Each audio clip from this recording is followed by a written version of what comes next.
had the opportunity with this book to be able to go to the absolute best artists and writers in the industry and say, would you be interested in coming in and expanding this world? We started at the top. We started at the very top in terms of our wish list for people, and I'm really happy to say that we got almost everyone that was on our wish list.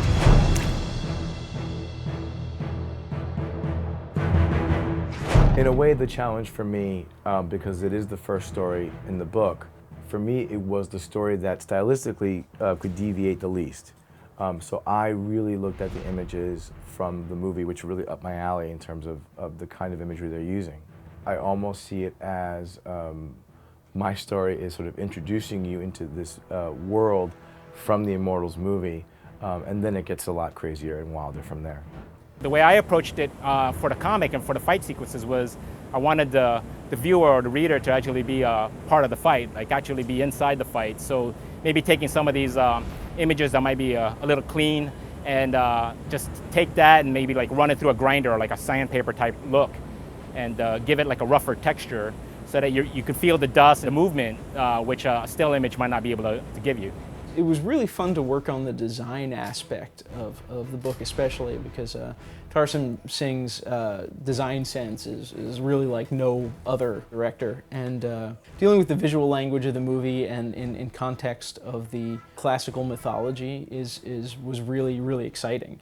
I had to design some new costumes and helmets and characters that were in line with the story. With every project I ever do, I have to figure out how I'm going to approach it, because I can approach it from a number of different directions. And I decided to go ahead and do a sort of mixed media. And I wanted to establish that with the very first shot of Zeus. So I have an acrylic and sort of watercolory look to Zeus, but I've got a pastel sort of background, which I then saturated with a blue. But it's pretty mixed media. If I had to choose my favorite element of my story or the favourite panel, it would probably be a shot of our protagonist, the father that's in peril. The Minotaur comes to hunt him down, and when he first tries to strike back at the Minotaur, he kind of leaps off the roof of his hut to try and strike the Minotaur, but it doesn't go very well. What you get at the end of the day, it feels like you're walking through your own art gallery.